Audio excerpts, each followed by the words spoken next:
The notary slid a gold pen across my kitchen table and said, "Just 3 signatures, Mrs. Caldwell, and everything will be taken care of." My only son sat across from me and would not lift his eyes. He studied his own hands the way he used to study his shoes when he was 9 years old and had broken something he didn't want to confess to. My daughter-in-law sat beside him in a cream-colored coat that cost more than my first car, smiling the smile she put on the way other women put on lipstick. I looked at that gold pen lying on the same table where I'd rolled out pie crust for 40 years, and I thought about my husband. What none of them knew, not the man with the leather briefcase, not Sloan, not even Andre, was that the land they were so hungry to get their hands on had stopped belonging to me 11 days earlier. And I was the one who'd made sure of it. I picked up the pen. I let my hand tremble a little, because by then I had learned that a trembling hand is a kind of disguise, and an old black woman's trembling hand is the best disguise there is. They saw exactly what they expected to see. A tired widow, 67 years old, soft in the middle and soft in the head, ready to sign her whole life away, because the people who were supposed to love her had told her gently that it was for her own good. Now you read that top line for me one more time, baby," I said to the notary, and my voice came out small and grateful. "My eyes aren't what they were." He smiled. He had no idea he was already on tape. I'm getting ahead of myself. To tell this right, I have to go back 3 months to the afternoon my son came into this same kitchen and told me he was getting married. I was making a sweet potato pie when Andre told me. I had my mother's apron on, the one with the faded magnolias, the one she tied around her own waist in a kitchen in Macon long before I was born, and my hands were orange to the wrist. The whole house smelled like nutmeg and brown butter. Andre came in the back door the way he always did, dropped his keys in the blue bowl by the sink the way he always did, and leaned against the counter with that grin of his that has been melting my heart since the day they laid him on my chest at Grady Hospital. "Mama," he said, "I'm going to ask Sloan to marry me." I set down my wooden spoon.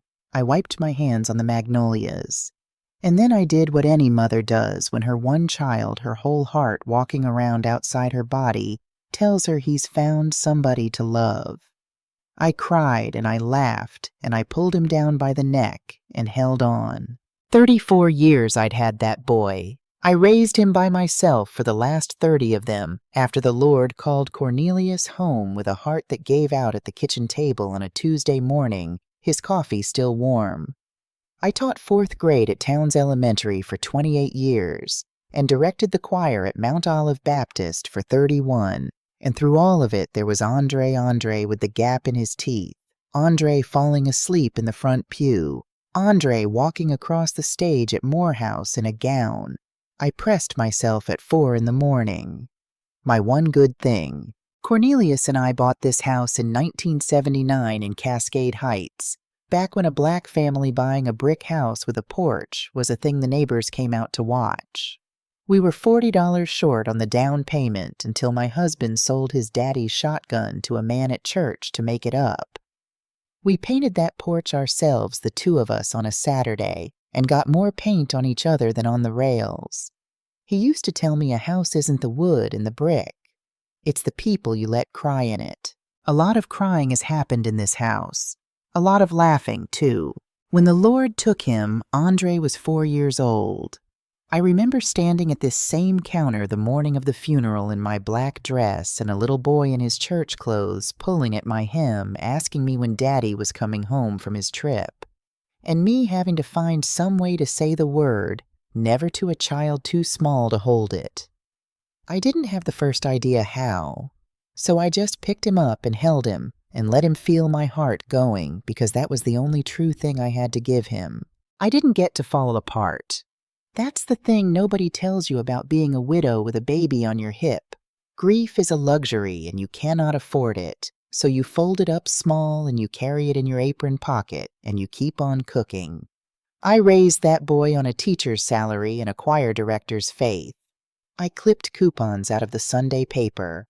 I drove a Buick until the floorboard near rusted through. And I never once let Andre feel poor, and I never once let him feel fatherless, and if I did nothing else right in this whole life, the Lord knows I did that. So when my one good thing stood in my kitchen and told me he'd found somebody to love, you understand there was nothing in this world I wanted more than to love her too. Tell me about her, I said. He told me. Sloan Whitfield, 31, worked in commercial real estate downtown. Beautiful, he said, and smart, and she had a real eye for nice things. He said it like it was a compliment. I filed it away without knowing why. I wanted to do it right. That's the thing you have to understand about me, the thing that nearly cost me everything. I am a woman who believes you can love a person into being family. I believed it about Sloan before I ever laid eyes on her. So I drove down to the Kroger on Cascade and bought the good shrimp and ripe peaches and a chicken to make my gumbo. And I stayed up half the night cooking the meal I'd dreamed of cooking for my son's wife. I even drove out to the land that first Saturday of the month like I always did to clear my head. Andre thinks I go out to Greene County to tend the family graves. I never have corrected him on that. The morning she came, I put on my pink dress, the one I keep for Easter and weddings and funerals, and I did my hair, and I stood at the front window like a girl waiting on a date. Sloan came up my walk in heels that clicked against the concrete like somebody counting money. She was beautiful, just like he said. And when I opened my arms to hug her, she put 2 fingertips on my shoulder and stepped back the way you'd touch something to see if the paint was dry. "Mrs. Caldwell," she said, "aren't you sweet?" I have been called sweet by people who meant it. This was not that. Dinner was a long table and a short marriage of manners. I'd set out my mother's good plates, the ones with the gold rim worn thin from love, and I watched Sloan look at them the way a health inspector looks at a kitchen. I'd made too much food the way I do when I'm nervous. Gumbo and cornbread and collard greens cooked down with smoked turkey and a peach cobbler still ticking from the oven. Andre ate like the boy I raised 3 helpings, telling me it was the best thing he'd put in his mouth all year. Sloan moved her food around her plate. She separated the okra from the rice with the edge of her fork careful, like she was diffusing something. "You don't care for gumbo, baby?" I asked. "I can fix you something else, it's no trouble." "Oh, I don't really eat home cooking," she said. And she said home cooking the way you'd say the name of a disease you were grateful not to have. "I'm more of a restaurant person. Somewhere proper." That word, proper. It went into me like a splinter you don't get out for days. So my house wasn't proper. My table, my mother's plates. The 40 years of suppers that had happened in this room not proper. Andre cleared his throat and changed the subject the way he would learn to do so often in the months to come, throwing a little blanket over the cold spot so nobody had to look at it. I tried. Lord knows I tried. I asked Sloan about her work and got back one word at a time like coins doled out to somebody she didn't trust to spend them. I asked about her people, and she told me her mother had passed, and she didn't speak to her father. And for one moment, something flickered behind her face that I would only understand much, much later. A hardness that wasn't cruelty. It was a wall built by a hungry child. I felt sorry for her. I want you to know that.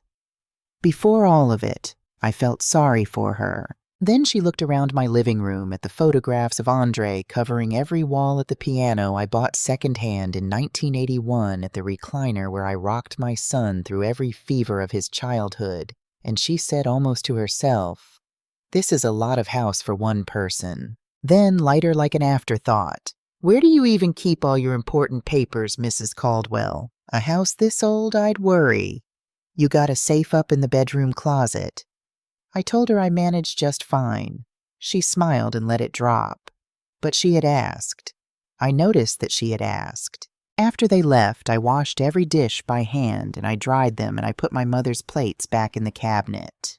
And before I went to bed, I did the thing I have done after every important conversation for the last 30 years, the thing my Cornelius taught me when he was alive. I sat down at the kitchen table with the black and white composition notebook I keep by the telephone, and I wrote down what was said and the date in my own hand. People who saw that notebook over the years thought it was the habit of a forgetful old woman. Andre teased me about it. Mama in her little diary. I let him think that. A teacher keeps records. I have kept records my whole life. It is the most natural thing in the world until the day it saves you. That night I wrote Met Sloan. She does not like me. I do not yet know how much that is going to cost. I underlined yet. The weeks before the wedding taught me my place in case I'd had any doubt about where Sloan intended to keep me. She planned all of it and asked me about none of it. When I offered to bake the cake, a Caldwell wedding cake, the recipe my mother-in-law gave me the week I married Cornelius, the cake I'd made for christenings and graduations and Andre's high school graduation party, Sloan laughed a small laugh and said, "Oh no, we're using a real pastry chef. I don't want anything homemade." There was that word again. Homemade. Like love was a flaw you could taste. I won't pretend it didn't hurt. I sat in this kitchen and cried over a cake. But I want to be honest with you about something, because the woman telling you this story is not the woman who sat crying that night. That woman still believed that if she was good enough, patient enough, useful enough, Sloan would come around. She believed her son would always in the end choose his mother. She had not yet learned what I am going to spend the rest of this story teaching you. That silence can be a kind of armor. That a recording is just a memory that can't be argued with, and that the meekest woman at the table is sometimes the only one who knows where all the doors are. But that comes later. First, I had a wedding to be humiliated at. The wedding came at me like weather you can see from a long way off and still can't get out of. I got up before the sun. I put on the lavender dress I'd bought just for that day, and I drove to Miss Carroll's shop on Campbellton Road. And she did my hair so fine, I looked 10 years younger in her mirror. "Sister Caldwell," she said, fixing the last curl, "your boy is going to be so proud." And I let myself believe it. I rode to the church with Hope sitting in the passenger seat like a friend. I got there early. I have been early to everything my whole life. My mother taught me that being on time is a way of telling people they matter. I greeted the guests as they came, and I smiled and I meant it. Then the ceremony started, and I learned where Sloan had decided a mother belongs. She had arranged the seating herself. I was in the 5th row, behind her co-workers, behind neighbors who had met Andre exactly twice. From back there, I had to crane my neck around a man's shoulder to watch my own son walk down the aisle. The son I carried, the son I fed, the son whose fevers I broke with cool rags at 3 in the morning, and I watched him become a husband over the heads of strangers. The church was beautiful. I'll give her that. White roses everywhere, more flowers than I'd seen at any wedding in my life, and a string quartet instead of an organ, and programs printed on paper so thick it felt like cloth. Sloan had spared no expense on a single thing except the one row where it would have cost her nothing at all to seat her husband's mother up front where a mother belongs. A woman 2 seats down, somebody's cousin leaned over and whispered, "Now who are you again, hun?" And I said, "I'm the groom's mother." And she said, "Oh," the way you say it when something doesn't add up, and turned back around. I sat with my pocketbook in my lap and my program in my hands, and I clapped when everybody clapped, and I told myself it was just a seating chart, just a mistake, a busy bride. I had gotten very good by then at telling myself things. At the reception it got worse the way a bruise gets worse before it turns. She introduced me to her people as Andre's mama. Not my name, not mother-in-law, just the function. "This is Andre's mama," she'd say, and then with a little laugh like she was offering them a charming fact about a piece of furniture, she cooks. 30 years of raising a man, 28 years of teaching other people's children to read, 31 years of leading God's choir, and I had been folded up small enough to fit in 2 words. She cooks. When it came time for the toasts, I had words ready. I'd written them out and practiced them in the car. I wanted to tell them about the boy Andre used to be, and to bless the life he was starting. Sloan ran the toasts like she was conducting an orchestra her side, her friends, a college roommate, a coworker. Someone finally said, "What about the groom's mother?" Sloane glanced at me. Oh, Mrs. Caldwell can say a few short words. Short, as if my whole life were a thing best gotten through quickly. I stood up. My knees were not steady. "I just want to thank God for this beautiful—" And Sloane began to clap, and everyone followed her, and my second sentence drowned in the applause she'd started on purpose. They seated me for dinner at a back table with her great aunts, who talked among themselves like I wasn't there. I ate dry chicken and watched my son dance with his bride, and then with her mother's sister, and then with her bridesmaids, while I smoothed my lavender dress over my knees and waited for a song that never came. There is a thing that happens to a mother at her child's wedding if she's lucky. The band plays a slow one, and the son comes and finds her and holds out his hand, and for 3 or 4 minutes, the whole room watches the two of you and remembers that he came from somewhere, that there was a woman who got up in the night for him 10,000 times before any of these people knew his name. I had been to enough weddings to know that dance. I had cried at it more times than I could count watching other women have it. I had let myself imagine it for years, what I'd wear, what song I'd ask for. I'd have asked for the one Cornelius and I used to sway to in the kitchen with the radio low back when Andre was small and asleep down the hall, and the whole world fit in this house. The band played 3 slow songs that night. My son danced with everybody but me. Walter Dawson, Ruby's husband, a man who has known Andre since he was in diapers, stopped by my table on his way to the bar. "He's not going to dance with his mama," Walter said, half joking. Andre laughed across the room when he caught us looking. "In a minute, Mama," he called. A minute never came. Near the end of the night, I overheard Sloane talking to her bridesmaids by the coat check, not knowing I was just around the corner. God, the toast. I had to cut her off. You should have seen the last one I had to deal with down in Macon. They never know when to sit down. One of the girls laughed and asked what happened to the last one, and Sloane said lightly, "Oh, she's not really around anymore." And they moved on to the cake. I told myself I'd misheard. I told myself a lot of things that year. I drove myself home at 11 o'clock with my pocketbook on the seat, and the gift I'd wrapped with so much love still in the trunk because there'd never been a good moment to give it. The highway lights smeared in the windshield, and I realized I was crying. A love song came on the radio, the kind Cornelius and I used to sway to in this very kitchen, and I let it play, and I let myself fall all the way apart on I-20 with nobody to see. I cried the way you cry when you finally stop pretending. Not over the seating chart, not over the toast, not over any one cut of that whole long evening. I cried because somewhere between the church and the highway, I had understood a thing I'd been refusing to understand for 3 months, that my son had handed the keys of his life to someone, and that someone had looked at me at 30 years of a mother's love, at this whole woman, and decided I was an inconvenience to be relocated. I was 67 years old. I had buried my husband and raised his son and sung over 1,000 caskets, and stood up in front of God every Sunday and meant it. And a girl in a cream coat had folded me up into 2 words and dropped me at a back table. For 30 years I had been the center of my son's whole world. In one evening I had become a problem to be managed.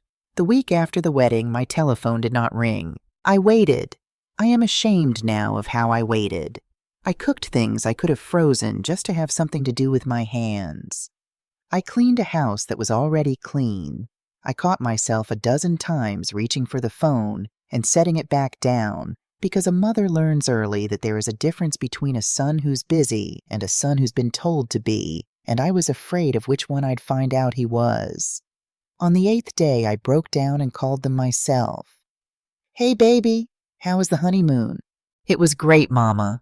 Sloane sends her love." A pause. "Listen, we're real busy. We're getting the house stuff sorted out. I'll call you." The house. Not our house. Not my new house. The house. He hung up, and I sat in the quiet with all those photographs of him watching me from the walls. The gap-toothed boy who used to run to me from the school bus like I was the only safe thing in the world. Then the calls started, but not from Andre and not to ask how I was. Sloan called me 3 times that next week, and every call was a little shovel digging. "Mrs. Caldwell, has anybody had a good look at that house lately? At your age, a place that size is a liability. The roof, the stairs, the upkeep. You know what you should do? Sell it. Get yourself something small and easy and let Andre and me help you handle the money so it actually grows." "I'm comfortable here, baby," I said. "This house is full of memories." "Memories don't fix a roof," she said sweetly. She called again 2 days later, and this time she'd done her homework. She had numbers. What a house my size went for in this market, what the property taxes were eating every year, what a sensible person my age kept in cash instead of tied up in old brick. She talked about a friend of hers, a financial man who could make my money work. She talked about how Andre worried himself sick over me out here alone, how he'd mentioned it just the other night, how it would be such a weight off his shoulders. She knew exactly which thread to pull, and she pulled it gently every time. "Not your fear, Mrs. Caldwell. Your son's. Wouldn't you want to give your boy a little peace?" "I'll think on it," I said the way I'd said it a dozen times. "That's all I ask," she said, warm as pie. And then just before she hung up, light as anything, "I'll have Andre bring by some brochures. No pressure at all." No pressure at all. I had taught 4th grade for 28 years. I knew the sound of a child telling me a lie they'd practiced, and I knew the sound of a grown woman doing the same thing, and they are not so different. I wrote down every word of it in my composition notebook. The date, the time, what was said. An old teacher's habit. I didn't even know yet why I was being so careful. I just knew the back of my neck had started telling me things my heart wasn't ready to hear. 2 days later, Andre came by himself, and that's how I knew it was serious. He hadn't set foot in my house alone since the wedding. He sat down in the recliner, the one where I used to rock him, and he couldn't get comfortable in it, a grown man in a child's old throne. He talked around it for a while. My health, whether the stairs were too much, whether I got lonely. Then he said it in a voice that was not his. "Mama Sloan and I have been talking. We think it's time you thought about selling. There's a real nice assisted living place out near her office. Medical staff activities, people your own age. We'd feel a lot better knowing you were safe." I looked at my son and I made myself ask it plain. "Andre, do you think I should leave my home?" And for just a second I saw him. The real him the boy caught between what he knew was right and what someone else had put in his mouth. He looked down at his hands. "It's just—" He started and stopped and rubbed his face. "Money's tight right now, Mama, with a new house, the loans, Sloan and I—" And right then his phone buzzed on his knee, a text, and he glanced at it and went quiet and didn't finish the sentence. Whatever it said, it shut him like a door. "It's not about that," he said finally too fast. "It's about you. We just want what's best for you." What's best for you? I have heard that phrase used as a knife so many times since, but the first cut is the one you remember. My own child raised on my lap and my paycheck and my prayers sitting in the chair where I'd rocked his nightmares away, telling me gently, lovingly, like he was doing me a kindness, that the best thing for me was to give up my home hand over my money and go wait quietly to die somewhere convenient to his wife's commute. I did not cry in front of him. I had cried enough on I-20 for a lifetime. I reached over and patted his hand, and I made my voice soft and slow and a little confused, because something was already turning over in me, something cold and clear and steady that I would not have a name for until later. "Let me think on it, baby," I said. "It's a lot for an old woman to take in all at once." He looked relieved. He hugged me on his way out, and over his shoulder I watched the door close behind him, and I stood alone in the house my husband bought me, and I heard Cornelius's voice as plain as if he were standing at the stove. "Etta," he used to say, "if anything ever happens to me, don't you let anybody walk over you. You're stronger than you think." and you've got more than you know." I had never once understood what he meant by the second part. I was about to. The first time I met Dennis Vance, he came to my door on a Thursday with no warning at all. Sloane was with him. She had on the cream coat. The man beside her was thin, with a careful little mustache and a leather briefcase, and he smiled at me the way a man smiles when he's already decided what he's going to get from you. "Mrs. Caldwell," Sloane said, bright as a knife. "This is Dennis. He's a notary. We just want to help you get some of that house paperwork started, so it's not all rushing at you later." I did not let them in. I stood in my own doorway in my housecoat and said I had a headache and wasn't up to company, and Sloane's smile thinned, and Dennis said, of course, another time, and pressed a business card into my hand on the way down the steps. I almost threw it in the kitchen drawer with the takeout menus.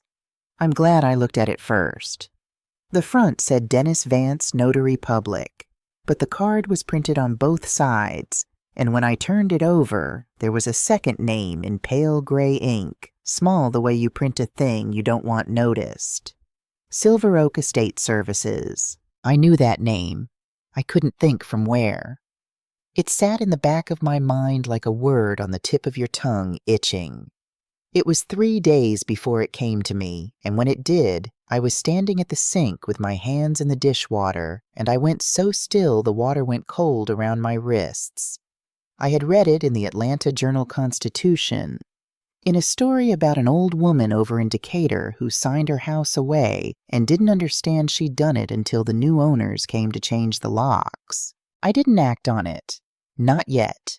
But I knew the way you know weather, the way a mother knows when she's being lied to. I knew that name meant something.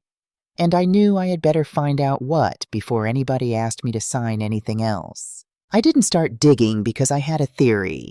I want to be clear about that. I started digging because of a feeling in my body that would not let me sleep. 28 years of teaching children, you learn to read a face. I had spent 3 months telling myself I was reading Sloane's wrong. I stopped telling myself that. I called Ruby Dawson. Ruby and I have been friends since 1981, since our boys were in the church nursery together. Ruby knows everybody, and everybody tells Ruby everything, and Ruby keeps exactly none of it to herself, which for the first time in our friendship was about to be the most useful thing in the world. "Ruby," I said, "I need you to find out about Sloane, before Andre, where she's been, who she's been." Ruby didn't ask me why. That's a 40-year friend. "Give me 3 days," she said. It took her 2. She called me back on a Sunday after church, and her voice was not the voice she uses for gossip. It was low and flat and scared. "Etta," she said. "Sit down." I sat.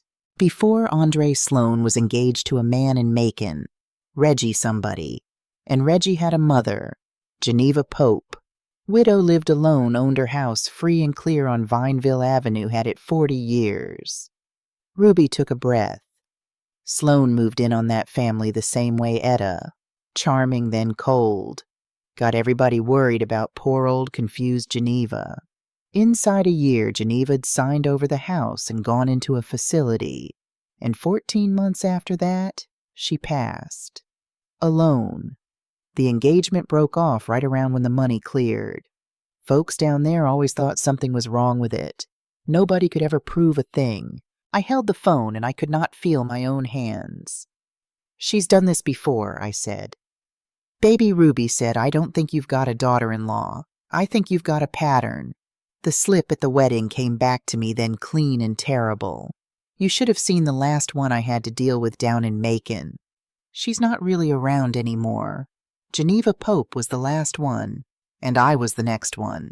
I want to tell you what I did next, because it is the hinge the whole rest of my life swings on. I did not call my son. I did not call the police. I did not faint or weep or pick up the phone to scream at Sloane. I went into my bedroom closet, and I dragged out the old steel safe. Cornelius bolted to the floor in 1985, and I dialed in the date of our wedding, and I opened it. I knew what was in there. Birth certificates, the marriage license, the deed to this house, Cornelius's insurance papers. I had looked at all of it a dozen times in the years since he passed, and never really seen it the way you stop seeing the pictures on your own walls. But there was an envelope toward the back, heavy paper gone soft and yellow at the folds. I'd always told myself I'd read it properly someday. Someday had a way of not coming. I took it to the kitchen table. I put on my glasses. I read it.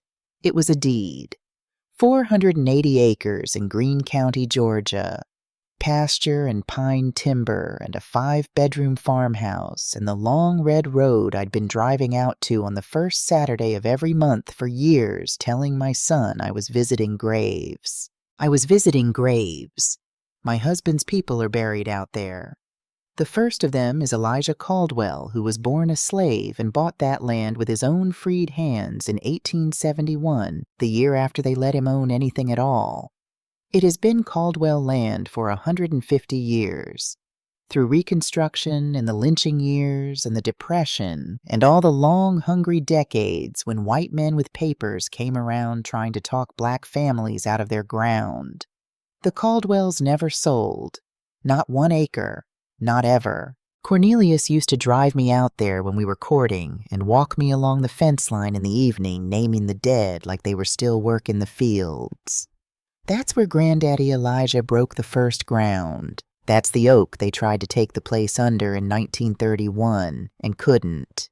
That's where my mama hid the deed in a mason jar the night riders came through, so that no matter what they burned, the paper would still say Caldwell in the morning. I'd thought back then that he was just a man proud of his people. I understood now that he had been teaching me something. That land is not money to a family like ours. It is proof. It is 150 years of somebody saying you will not move us passed down hand to hand, jar to jar, grave to grave, and now it had passed to me. And a woman I'd cooked gumbo for a woman who called my home cooking a disease believed she was going to take it with a gold pen and a worried face. And when Cornelius died, every inch of it came to me. Sole owner. It was right there in the language plain as scripture. I just had never let myself understand it. There was more. Clipped to the deed a letter from a company that wanted to lease the open land for a solar field, a long-term lease paid yearly for more money than I'd made in any 5 years of teaching. And under that, an appraisal. Timber mineral rights, the lease, the buildings, the land itself. $3.2 million. I sat in my kitchen, 67 years old in my late husband's house, and I learned that I was not a poor old woman about to be put out to pasture by my son's wife.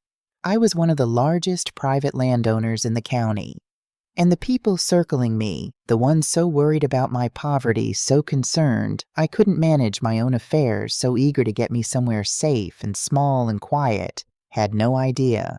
I put the deed back in the envelope. My hands had stopped shaking. I noticed that. They had gone perfectly still. For the first time in 3 months, I smiled. And then I made the decision that saved my life, my home, and my husband's land all at once. I would say nothing. Not to Sloan, not to Dennis Vance and his two-faced little card, not to Andre, God help me, especially not to Andre, because I did not yet know how much of my son still belonged to me, and how much already belonged to her. Let them keep thinking I was poor. Let them keep thinking I was soft. Let them keep coming. I sat there a long while after that in the lamplight with the deed in front of me and the house quiet around me. And I'll be honest with you, because I've been honest with you this whole way, a part of me grieved even then. Because saying nothing meant I already knew. It meant I had stopped waiting for my son to turn back into himself.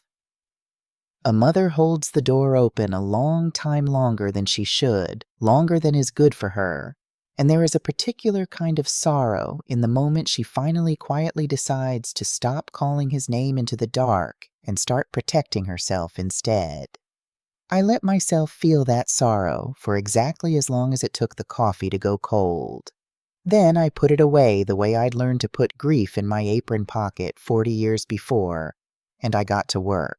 I would be ready. Ruby's grandson had a little recorder no bigger than a stick of gum that ran for hours on one charge.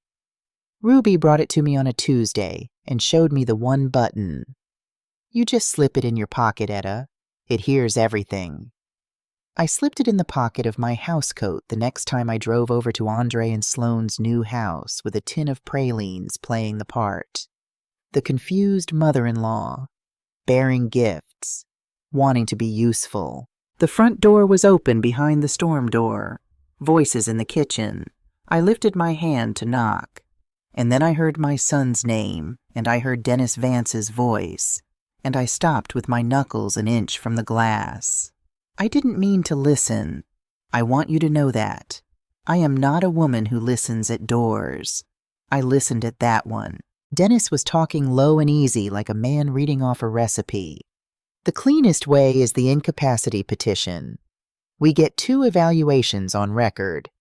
We document the confusion, the forgetfulness, the trouble managing money. Then the court appoints a guardian. After that, she doesn't sign anything. She doesn't have to. The guardian signs for her. Sloane. And that's us. Dennis. That's whoever the court names, which with the right paperwork is you. A pause. The clink of a glass. And then Sloane's voice, smooth as cream.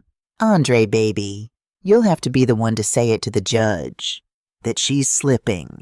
That you're scared she's gonna fall or get scammed or wander off. It means more coming from her son. And I waited. I stood on my son's porch with pralines in my hand and a recorder in my pocket, and I waited for Andre to say no, to laugh, to say, "That's my mother, are you out of your mind?"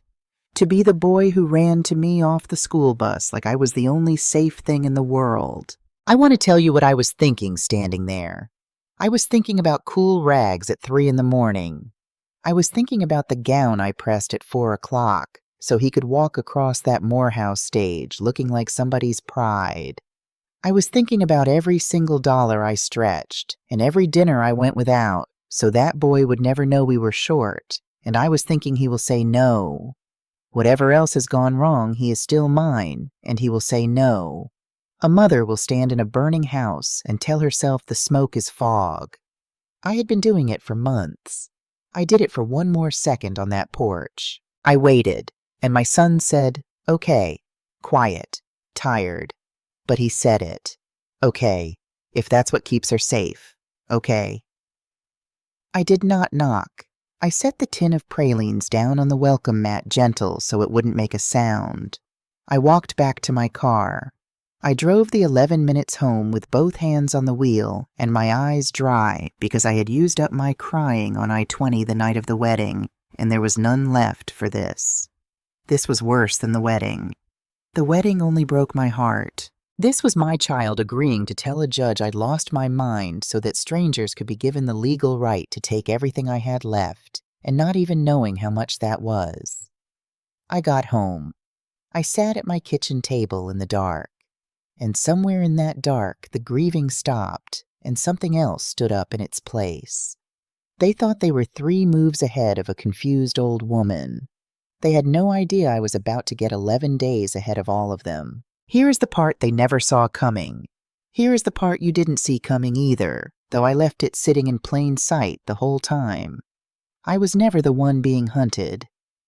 By the night I stood on my son's porch and heard him say okay, I had already been getting ready for 11 days. By the morning Dennis Vance first pressed his 2-faced card into my hand, I had already been getting ready for a month. The composition notebook by my telephone was not the diary of a forgetful old woman. It was a record, dated, timed in my own hand. Every call from Sloane, every word about the house, the money, the assisted living. A teacher keeps records. I had been building a case against my daughter-in-law since the 2nd week after the wedding, and not one of them ever suspected it, because they had already decided what an old black woman with flour on her apron was and wasn't capable of. In those first Saturday drives to Greene County, I hadn't been visiting graves. Not only graves. I'd been driving 2 hours each way to sit in a quiet office in Greensboro across the desk from a woman named Harriet Booker, an elder law attorney Ruby's nephew swore by, and I had been doing it since before the wedding invitations went out. because the same instinct that wouldn't let me sleep had whispered to me the very first time Sloane stepped back from my hug, "Protect what's yours." I remember the first visit. I almost turned the car around twice on the way out there, telling myself I was a foolish old woman, making something out of nothing, that no decent mother goes hiring lawyers against her own son's bride. But I went.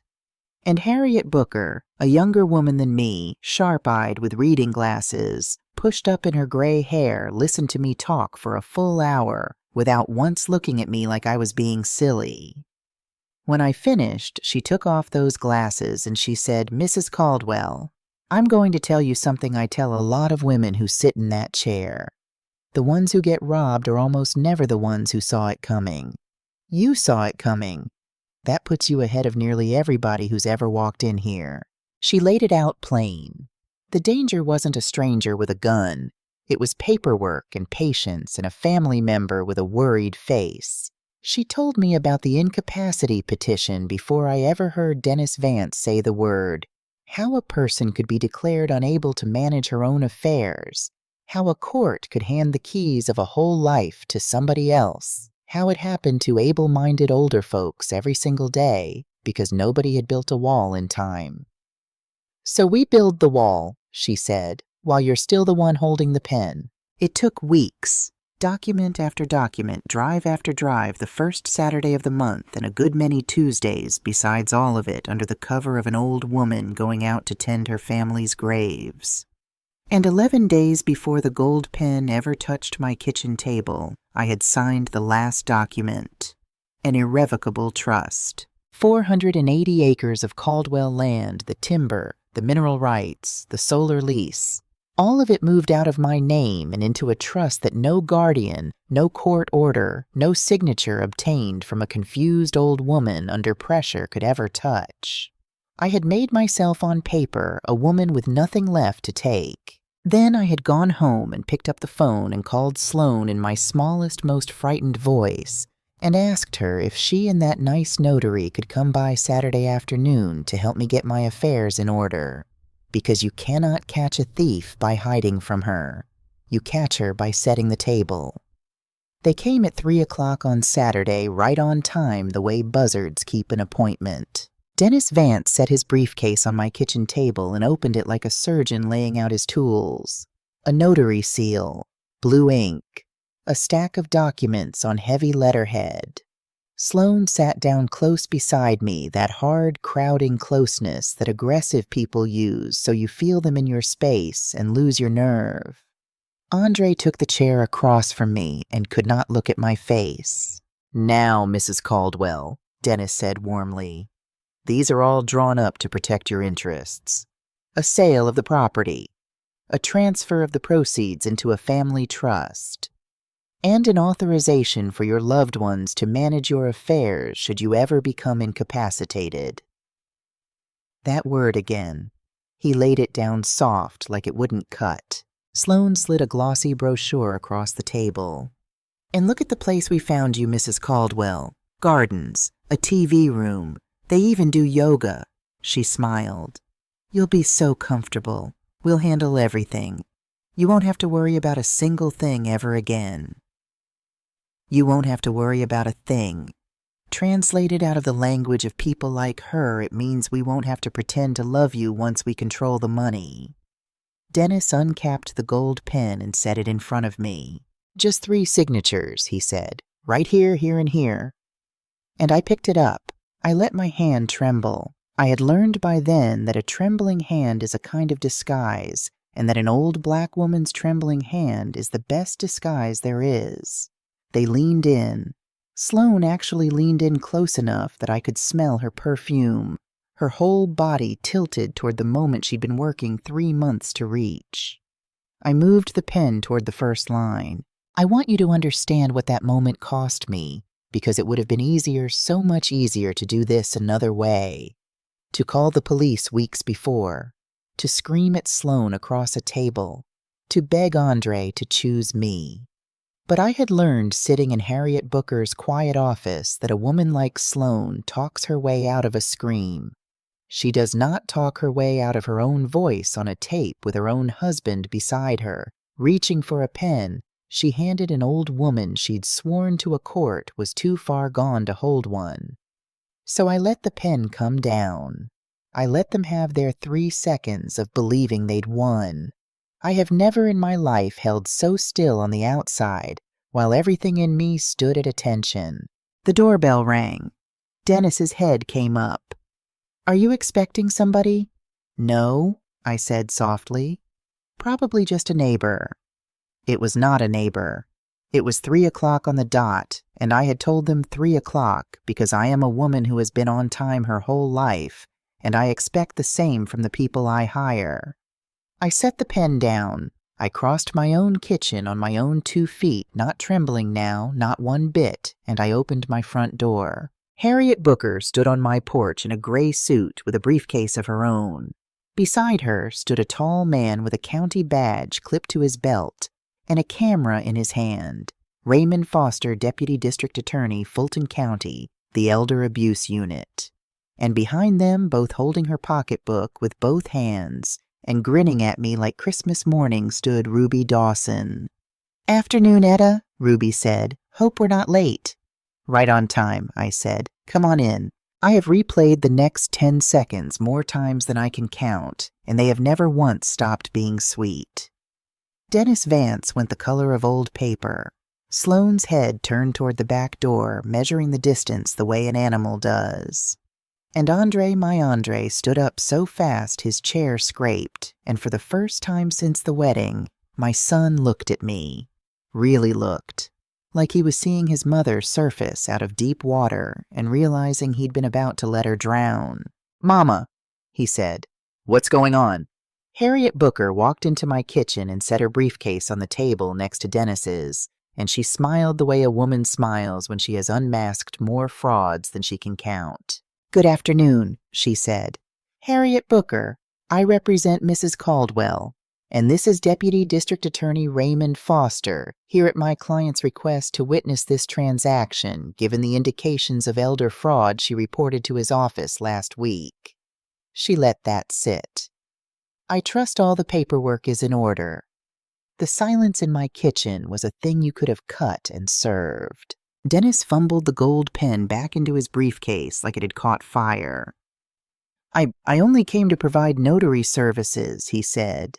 "If there's been some misunderstanding—" "There's no misunderstanding," I said, and I reached into the pocket of my housecoat, and I set the little recorder on the table, right in the middle, next to the seal, and the blue ink and the brochure with the yoga. "It's been on the whole time," I said. "It was on at your house, too, Dennis. The Tuesday you explained the incapacity petition to my daughter-in-law." I turned to Sloane and I watched the cream go out of her face. "The afternoon you told my son he'd have to be the one to tell a judge his mother had lost her mind." Nobody moved. Then I walked back to my bedroom, and I carried out the steel safe, and I opened it on the kitchen table in front of all of them, and I took out the envelope, soft and yellow at the folds, and I laid the deed down on top of their papers. "Now," I said, "before anybody signs anything, there's something the 3 of you ought to see."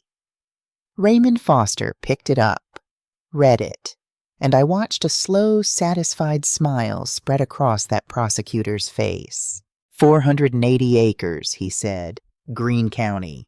He looked at the appraisal clipped behind it, and his eyebrows went up. Most recent valuation $3.2 million. You could have heard a pin drop on a pillow. Sloane's mouth came open. Andre stared at the paper like it had fallen out of the sky. 3.2 million, I repeated, and I let myself taste every word of it. And here you all were so worried about my poverty, so scared I couldn't manage my own affairs. I looked at Sloane. How kind of you, to want to take care of me. Dennis tried one last time the way a drowning man grabs at water. Mrs. Caldwell, a portfolio of that size, you absolutely need professionals to... I have professionals, I said. I've had Mrs. Booker for 2 months, and 11 days ago, that land went into a trust you will never ever touch. There's nothing on this table for you to take. I set the gold pen down in front of Dennis, gentle as you please. But thank you for your concern." Harriet Booker laid a hand on my shoulder. "I think it's time everyone left," she said. "We have more than enough documentation to proceed if it comes to that." Dennis Vance was out my front door before she finished the sentence. Sloane gathered her glossy brochure with shaking hands and did not bother any more to keep the loving daughter-in-law mask on her face. The thing underneath it was the thing I'd glimpsed at our very first dinner, the cold, hungry wall of it, only now there was fear in it too, and I was not sorry to see the fear. She stopped at my door. "Mrs. Caldwell, we only wanted to help." "Help?" I said. I stood up out of my chair, and I want to tell you I felt every one of my 67 years stand up with me straight and unbroken. "You wanted to help by selling my home out from under me, locking me up where I'd be out of your way and telling a court I'd lost my mind. You wanted to help yourself." I held the door open for her. "Go on now." She went, and only my son was left standing in my kitchen. After they left, my kitchen was so quiet I could hear the refrigerator hum. Ruby put the kettle on without asking. Harriet Booker spread her papers back into neat stacks. And Raymond Foster, the deputy DA, sat down at my table, set that little recorder of mine between us, and asked if he could take it into evidence. "Mrs. Caldwell," he said, "I have to be honest with you. What you handed me today is bigger than your daughter-in-law." That's when I learned the truth about the name on the back of Dennis Vance's card. Silver Oak Estate Services wasn't a business. It was a costume. Foster's unit had been circling it for a year and a half, a ring that worked older folks across Georgia the same play every time. A friendly notary, a trumped-up incapacity petition, a guardian appointed by a court that never looked too hard, and a house or a pension or a piece of land quietly drained while the family was told it was all for the loved one's protection. Dennis was the paperwork. He'd notarized for a dozen families that the state could name, and Foster suspected twice that many it couldn't. And the inside person, Foster said carefully, is usually somebody who marries in, somebody who finds the family, studies it, gets close to whoever holds the assets. He looked at me. "Somebody who'd know to ask an old woman where she keeps her deed." The kitchen went cold around me. "Where do you even keep all your important papers?" "Mrs. Caldwell, you got a safe up in the bedroom closet our very first dinner. She'd been casing my house over my mother's good plates." "Geneva Pope," I said, "in Macon." Foster's head came up sharp. "How do you know that name?" "Because my friend Ruby is better at finding things out than your whole office," I said, and Ruby, "God love her," said and poured the tea. Geneva Pope was on his list. She'd been a question mark for 2 years, a widow who'd signed her house away and died in a facility, and nobody could ever tie a string to it. My recording tied the string. Sloane's voice on tape walking Dennis through my incapacity petition the same way she must have walked through Geneva's was the thing 2 years of investigators hadn't been able to get. It would take months. Indictments are slow. But sitting at my kitchen table with cold dishwater memories and a hot cup of tea, I understood that the praline tin I'd set down so quietly on my son's welcome mat had cracked open something that was going to free a lot of people I would never meet. That mattered to me. It still does. But there was one person left in my kitchen, and he was the one I had to reckon with before any of the rest of it could mean a thing. Andre hadn't moved. He stood by the counter where he used to drop his keys in the blue bowl, a 34-year-old man with his mother's chin, and when everyone else had gone, he finally said it. "Mama, I didn't know about the land. I swear before God I didn't." "I know you didn't," I said. "That's not what I'm angry about." "Then what?" "You agreed to tell a judge I'd lost my mind." My voice didn't rise. It didn't have to. "I stood on your porch, Andre. I heard you say okay." And my son put his face in his hands and broke. What came out of him then was the second truth of that day, and it is the one that took the longest for me to make my peace with. He hadn't done it for money. Not the way she had. He'd done it because he was trapped. In the first months of the marriage, Sloane had folded him into loans. The house her car, a business of hers that never quite existed and put his name on every line. Then she'd started reminding him quietly what would happen to his credit, his job, his name if he ever crossed her. The text that had shut him up like a door that day in my recliner had been from her. Remember what you signed. He was a grown man being run by fear, choosing the coward's quiet over the hard right thing, telling himself the whole time that maybe putting his mother somewhere safe really was for the best.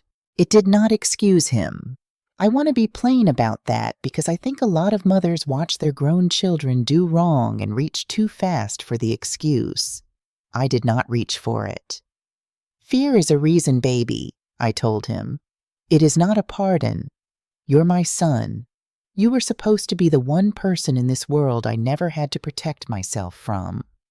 I know, he whispered. I know. He told me the rest of it, then all of it pouring out the way it does when a person has been holding their breath for a year. How it started small, a co-signed card, a favor, it just till the business gets going. How by the time he understood what she was, his name was on so much paper that leaving her looked like ruin. How she never once raised her voice. She didn't have to. She'd just slide her phone across the table with the loan balances pulled up and let the numbers do the talking. How the night I stood on his porch, he'd told himself a story I think he half believed that maybe a nice, clean place really would be safer for his mama, that maybe he wasn't betraying me at all, just being practical. I made myself stupid on purpose, Mama, he said, because being smart about it meant seeing what I was doing. I let him say all of it. And when he was done, I did not rush to wrap my arms around him, though every cell in my mother's body wanted to, because 34 years of loving that boy had taught me that the quickest way to keep a man weak is to forgive him before he's done a single thing to deserve it. Forgiveness isn't asked for, Andre. It's earned. With what you do, not what you cry. I held his face in my 2 hands the way I had when he was small and feverish. You want to come back to me? You start by telling that man Foster everything. Every loan. Every word she ever said. You testify. You don't get to be safe and forgiven both. Pick one.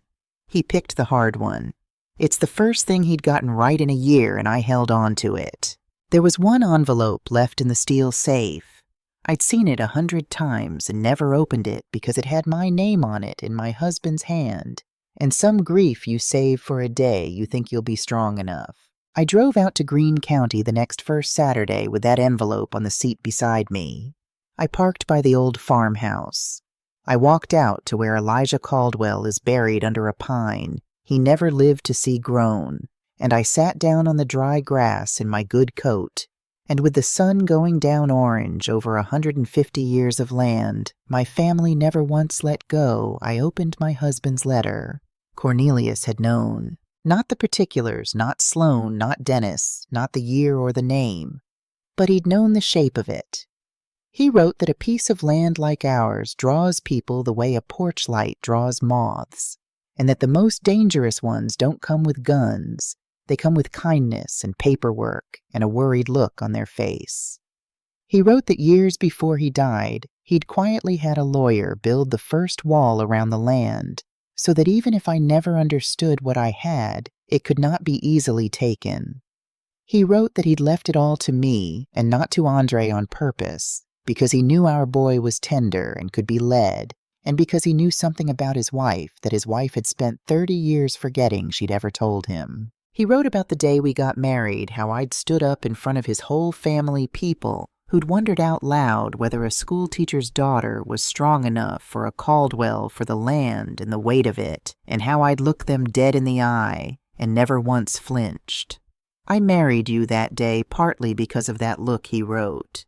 I knew you didn't see it in yourself. I figured I'd have 50 years to remind you. I'm sorry I ran short. He wrote that he wasn't afraid to die, only afraid I'd let the world convince me I was small, once he wasn't there to argue with it. And then he wrote the thing I had needed to hear for 30 years, and never once let myself believe. You always think you're the soft one, Etta, he wrote. You're not. You're the one I'd trust with everything I love because you're the only person I ever met who can be gentle and unbreakable at the same time. You have more than you know, and you are stronger than you've ever once believed." I read it 3 times. The light went down gold and then gray over my husband's family's ground, and the first stars came out, and I understood at last that he had not been comforting me all those years. He had been instructing me. Every time he squeezed my hand and said, "You're stronger than you think," he had been handing me piece by piece the very thing that would one day save my life, and I'd kept setting it down the way you set down a gift you don't believe you've earned. I sat on my husband's family's land until the stars came out, and I cried. Not the way I cried on I-20 Broken. The other way. The way you cry when somebody who loved you reaches all the way across death to tell you that you were never the fool they took you for. He'd been telling me for 30 years, "You're stronger than you think. You've got more than you know." I thought it was just a sweet thing a husband says. It was a map. I just finally learned how to read it. The rest came the way real life comes, not all at once, not tied in a bow. Dennis Vance lost his notary license within the month, and Foster's indictment of the Silver Oak ring made the front page of the same paper where I'd first read that name with my hands in the dishwater. My recording was the spine of the case. Other families came forward once they saw it could be done. Geneva Pope's son drove up from Macon just to sit at my kitchen table and weep and say thank you. And I let him, and I fed him gumbo on my mother's good plates, and he said it was the best thing he'd put in his mouth in 2 years. Sloan ran before the indictments came down. She filed for divorce from a distance through a lawyer claiming half of everything and found out there was no everything to claim. The land was in trust. The house was mine. The loans she'd buried Andre under were, it turned out, the only assets with her name truly on them, and they followed her out the door. Ruby heard she'd surfaced 2 states over, looking, I have no doubt, for her next porch light. And Andre testified. All of it on the record against the woman who'd married him to get to me. It cost him his pride and most of his credit, and the last of the man he'd been pretending to be. He earns his way back to me one Sunday at a time, now alone, no gifts, no speeches, just a grown man learning how to sit in his mother's kitchen and be honest. I have not handed him the key. I've opened the door. There's a difference, and we both know it now. It's been a year. The old farmhouse in Greene County isn't empty anymore. I had it fixed up, and now there's almost always a woman staying in it, somebody's mother, somebody's grandmother, who showed up with a suitcase and a story I already knew by heart before she finished telling it. My daughter-in-law wants me to sell. My son says I can't manage my own money. They keep using that word safe. I make them tea. I tell them mine.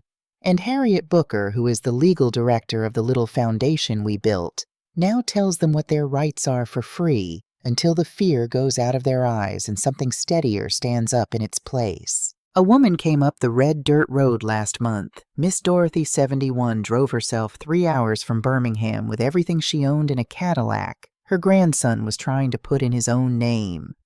She sat on my porch and cried the kind of crying I recognize, the kind you do when somebody has finally told you that you are not crazy and you are not finished.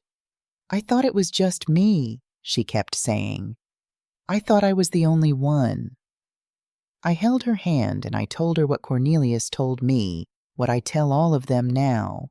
You are stronger than you think, and you have more than you know. By the time she left, she stood different. Taller, like a woman who'd remembered where she set her own backbone down. That is the work now.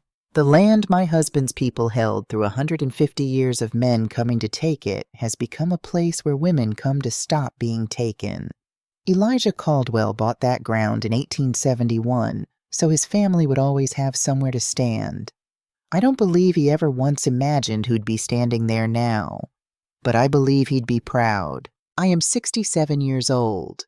I taught 4th grade for 28 years and led God's choir for 31, and I thought my useful days were behind me. They were not. It turns out the most important class I'd ever teach, I'd teach at the end to women the world had decided were finished. My name is Loretta May Caldwell. I am the keeper of land a freed man bought with his own 2 hands in 1871, and they came to take it from a woman they were sure was too old and too soft to fight back. They were half right. I was old. I just was never soft. Maybe the most powerful thing in Loretta's story isn't the land or the lawyer or the recording running quietly in her housecoat pocket. It's the moment an old woman the world had written off stood up straight in her own kitchen and named exactly what she was worth. Her late husband told her the same thing for 30 years. You're stronger than you think, you have more than you know. And for 30 years she heard it as a sweet nothing. It wasn't. It was the truth sitting in a safe in her closet waiting for the day she'd be ready to read it. So many of us are richer in strength and dignity than we let ourselves believe. We just keep the deed locked away, telling ourselves someday we'll be strong enough to open it. Loretta teaches us that love and boundaries are not opposites. She never stopped loving her son, but she refused to mistake his fear for innocence or to hand back trust he hadn't yet earned. Forgiveness isn't asked for, she told him. It's earned with actions, not tears.